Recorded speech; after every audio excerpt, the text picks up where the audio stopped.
murid mandiri dan kuat. Assalamualaikum warahmatullahi wabarakatuh. Perkenalkan, nama saya Aga Setiawan. Saya guru BK SMA Negeri 1 Tuban. Pada kesempatan kali ini, saya akan melaksanakan implementasi 7 jurus BK hebat dengan jurus kelima, menjalin koneksi. Pada pelaksanaan konseling individu ini dengan pendekatan konseling realita, teknik WDEP. Alasan saya memilih jurus ini karena belum adanya pelaksanaan konseling individu yang struktur dengan pendekatan teruji dan juga konseling individu yang mengena dan efektif bagi siswa. Sekian dari saya, selamat menyaksikan. Ya, silakan masuk.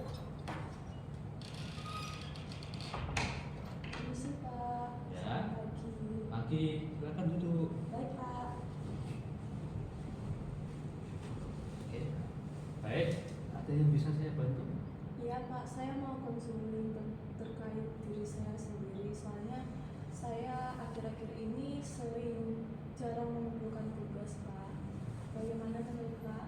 Mungkin Pak Aga bisa berikan saya solusi gitu buat saya sendiri. Baik, berarti kamu tujuan ke sini dengan kerelaan hati ya, datang ke sini untuk melakukan konseling. Iya. Sebelumnya Pak Aga pengen tahu sebenarnya siapa sih namamu? Jadi nama saya Ayu Lamin Sawias, saya biasa dipanggil Ai. Saya dari kelas 12I. Baik. Kamu tujuannya ke sini tahu nggak untuk apa? Saya tujuannya ke sini untuk konseling terkait diri saya, bagaimana saya sekarang ini sering terlambat mengumpulkan tugas, Pak. Itu berarti kamu tahu tujuan ke sini untuk melakukan konseling. Iya. Perasaan kamu ketika kamu masuk ke ruang BK ini sih gimana? Saya agak bingung sih, Pak, tapi juga saya senang karena mungkin saya bisa dapat solusi dari guru BK. Ya, bahwa harapnya dapat. Baik, saya jelaskan dulu tentang konseling itu apa ya. Iya. Kamu paham tentang apa sih konseling itu? Konseling itu adalah layanan yang diberikan oleh konselor, yaitu Pak Aga sendiri atau guru BK yang bertujuan untuk misalnya memberikan arahan, layanan dan membantu menyelesaikan masalah dari pihak konseling, yaitu diri kamu atau peserta ini. Adapun misalnya dari layanan konseling itu ada beberapa ajas yang istilahnya yang harus kita ketahui. Jadi kamu di sini tuh nggak perlu misalnya merasa takut, merasa wajah dibocorkan, karena di sini ada beberapa ajas yang perlu kamu ketahui. Yang pertama itu ada 3 ajas. Yang pertama itu ajas rahasia, ajas kesukarelaan, dan ajas keterbukaan. Ajas kerahasiaan itu kamu jangan khawatir bahwa apa yang kamu sampaikan itu nggak mungkin nantinya akan Aga bocorkan ketika nanti ya konseling ini sudah selesai gitu. Dan itu akan kita dalam jamin selama masa konseling itu berlanjut sampai nanti. Yang kedua, asas kesukarelaan, kamu datang ke sini kan tanpa adanya paksaan sama sekali. Betul ya. Jadi atas keinginan kamu sendiri. Yang ketiga adalah asas terbuka. Kita berharap apa yang kamu sampaikan nantinya itu memang misalnya nggak ada ditutupi, bisa dijabarkan atau dibicarakan secara terbuka dan tanpa ada potongan sama sekali. Baik ya. Nanti kita akan menyepakati tentang kontrak waktunya. Jadi selama kegiatan konseling ini berlaku, kita menyepakati waktu selama kurang lebih 45 menit. Melakukan kegiatan konseling, marilah kita juga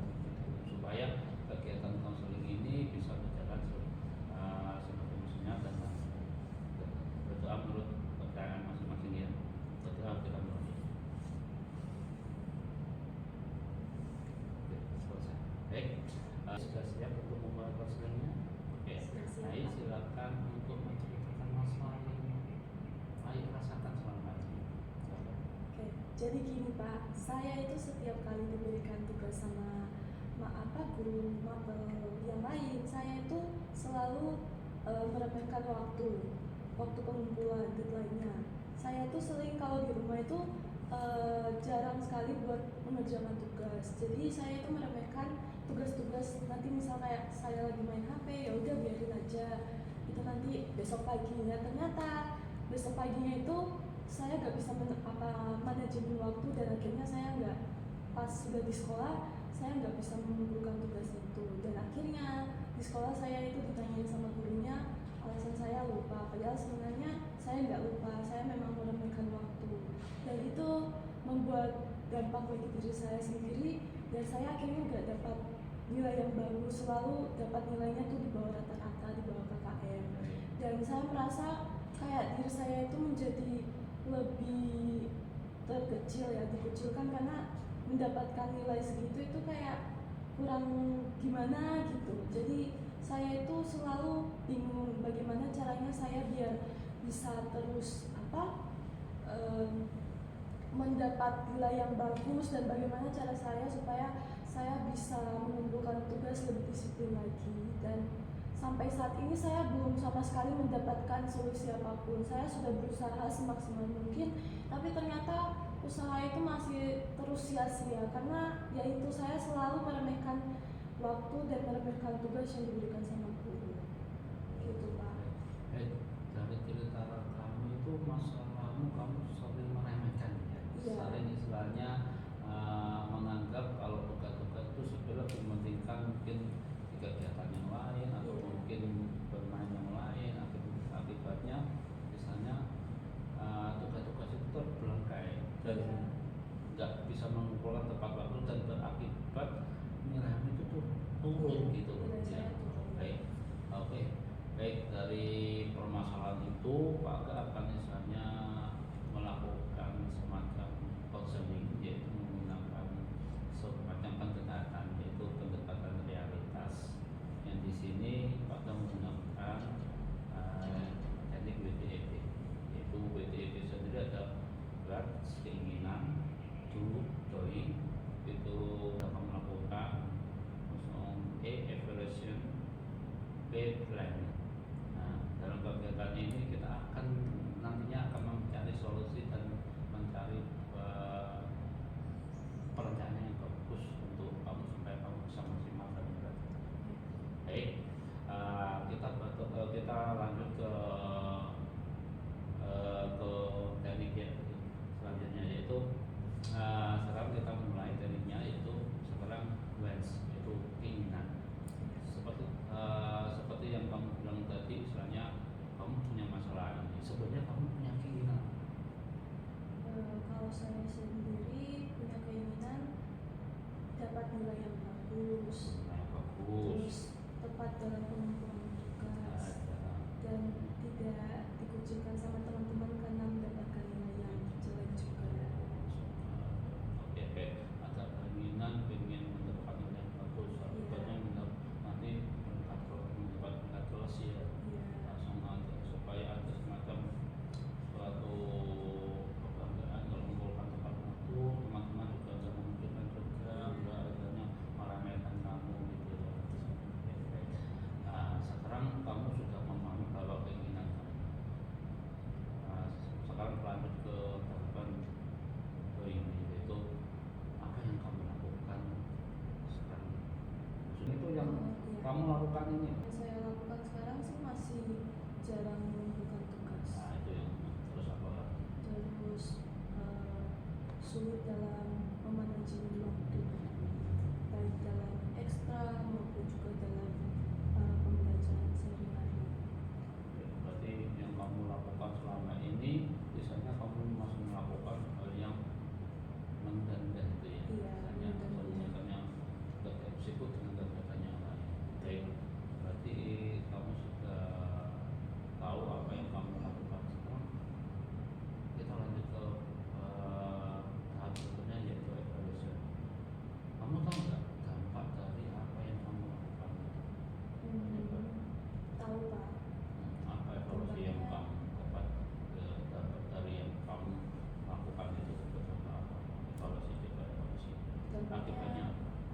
saya dapat nilai yang di bawah rata-rata, dan juga saya merasa menyesal dengan apa yang sudah saya lakukan selama ini.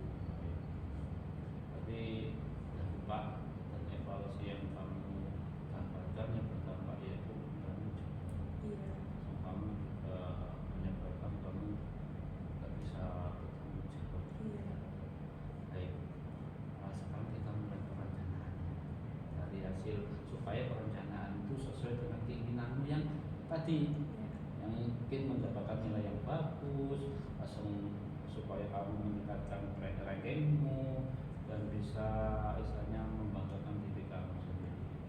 Di sini Pak akan memberikan semacam beberapa kertas supaya kamu bisa melakukan perencanaan. Nanti kamu akan minta kamu bacakan perencanaan. iya. Ini bebannya berapa?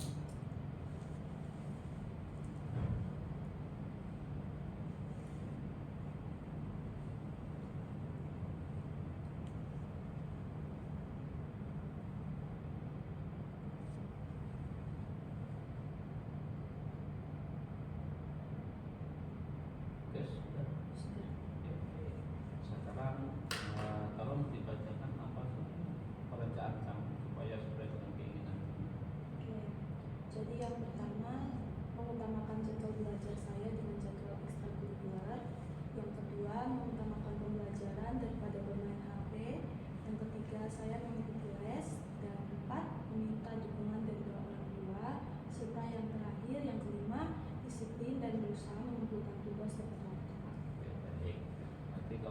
Nanti ketika kamu sudah melakukan perencanaan semacam itu, ya, tolong kegiatan itu biasanya kamu lakukan gitunya. Kamu simpan nanti di meja belajarmu. Ketika kamu motivasimu kurang, kamu bisa melihat tulisan yang kamu catat itu supaya kamu bisa termotivasi dan belajar lagi dan bisa bertanggung jawab gitu. Ya, jadinya kayak gitu. Dari permasalahan ini apa perasaanmu ketika kamu sudah melakukan counseling ini? Perasaan saya sih senang karena saya bisa mengungkapkan apa yang selama ini saya simpan sendiri gitu kepada orang lain. Gitu. Jadi Iya. dengan misalnya melakukan counseling ini kamu sudah merasa perasaan lega Iya. gitu. Baik. Mungkin kamu bisa menyampaikan ke teman-teman nantinya, mungkin kalau sebetulnya di BK itu enggak seperti apa yang kita ketahui. Kita bisa menyampaikan bahwa kalau ada masalah apapun jangan dipendam aja, bisa disampaikan ke teman atau mungkin di BK yang merasa mungkin nyaman buat dirinya gitu ya. Oke, sampai di sini ada pertanyaan dari Anda?